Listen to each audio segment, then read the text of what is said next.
ప్రేమైన భక్తులారా, డాక్టర్ సతీష్ అన్న గారు ఒక మాట అన్నారు ఏంటంటే, ఒక దేవుని విమర్శించడం కాదు అని. కానీ మన దేశము హిందూ దేశము. హిందూ దేశంలో జన్మించిన ప్రతి ఒక్క వ్యక్తి కూడా హిందువుడే కానీ ఈ దేశంలో క్రైస్తవులు ఒక్కరు కూడా లేరు. సో రెవరెండ్ డాక్టర్ రాంబాబు అన్న గారు కూడా ఒక మాట అన్నారు ఏంటంటే, బ్రాహ్మణులము అని.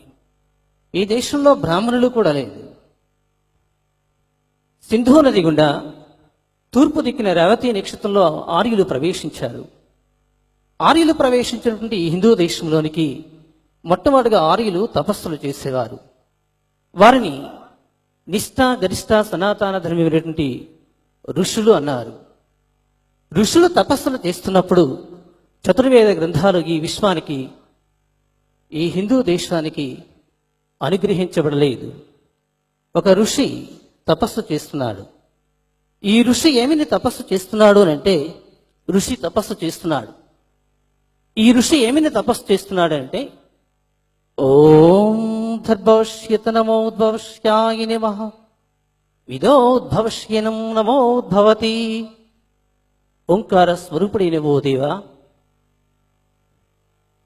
ఆకారము లేనివాడా, అదోద్భవశ్యనం శూన్యోద్భవతి.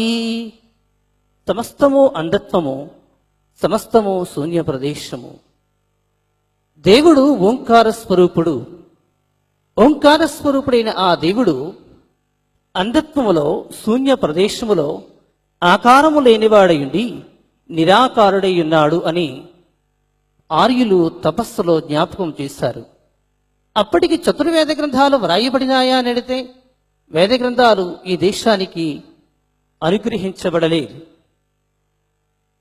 అరేబియా గుండా సింధు నాగరికత నిష్ఠ గరిష్ట సనాతన ధర్మమైనటువంటి ఆర్యుల ద్వారా, తాటిరేకు నిఘంటువు ద్వారా విధం కర్మేంద్రియ నమద్భవశ్యత భగవాన్ చయితే, విధి నుంచి కర్మయు, కర్మను తొలగించడానికి ఒక ఆధ్యాత్మికమైన ధర్మాన్ని వ్రాయాలని ఆర్యులు తాటిరేటు నిఘంటువుల ద్వారా అనుగ్రహించబడినటువంటి ఆ లేఖనములను చతుర్వేద గ్రంథాలుగా అనుగ్రహించి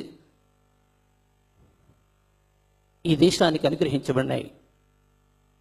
ఆ వేద గ్రంథములలో ప్రప్రథం ఋగ్వేద్, ద్వితీయ అధర్వేద్, తృతీయ సామవేద్, చతుర్థ యజుర్వేద్, ఈ 4 వేద గ్రంథములు 108 ఉపనిషత్తులు ఏమిని బోధిస్తున్నాయనంటే, ఏకీభవ భగవాన్, దేవుడు ఒక్కగానే ఒక్కడే.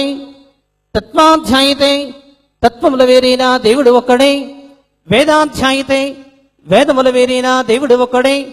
పుస్తకాధ్యాయితే, పుస్తకాల వేరైనా దేవుడు ఒక్కడే. ఏకీ తృతీయైతే నమస్తే ఏకీ భావ భగవాన్, త్రికాలముల వేరైనా, ప్రకృతి వికృతుల వేరైనా దేవుడు ఒక్కడే. ఏక నామకరణ భగవాన్, ఏక ఒక్క నామకరణం పేరు భగవాన్, దేవుడు, దేవుడికి పేరు ఒకటే.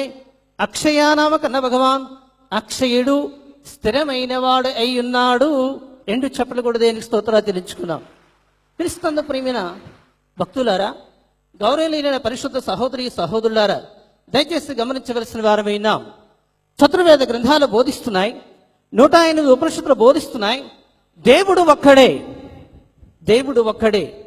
మనిషికి ఒక దేవుడు గాని, మతానికి ఒక దేవుడు గాని, ఇంటికి ఒక దేవుడిని గాని, ఇల్లానికి ఒక దేవుడని ఏ వేద గ్రంథాలు కూడా బోధించలేదు. తిరుమల తిరుపతి వెంకటేశ్వర స్వామి ఆలయంలో ప్రధాన అర్చకులు అడిగి చూడండి, అయ్యా బ్రాహ్మణోత్తములు గారు, దేవుళ్ళు ఎంతమంది అని మీరు అడిగి ప్రశ్న వేయండి. ఏకో నల్ల భగవాన్ అయితే ఏకీ తుజి నమస్తే ఏకీ దగ్గర నన్ను ముట్టుకుంటా బిడ్డ, దేవుడు ఒక్కడే అంటాడు. దేవుడు ఒక్కడే గాని మనిషి ఒక దేవుడు, మతానికి ఒక దేవుడు, ఇంటికి ఒక దేవుడు, ఇల్లానికి ఒక దేవుడని ఏ వేద గ్రంథాలు కూడా బోధించలేదు. పవిత్ర దివ్య ఖురాన్ బోధిస్తుంది దేవుడు ఒక్కడే. చతుర్వేద గ్రంథాలు బోధిస్తున్నాయి దేవుడు ఒక్కడే. దేవుని పరిశుద్ధ గ్రంథం బైబిల్ బోధిస్తుంది దేవుడు ఒక్కడే. గురునానక్ మఠ ప్రబోధ బోధిస్తుంది దేవుడు ఒక్కడే. దేవుడు ఒక్కడే. ఈ భారతదేశంలో, ఈ సర్వ ప్రపంచంలో ఇచ్చిన ఆధ్యాత్మిక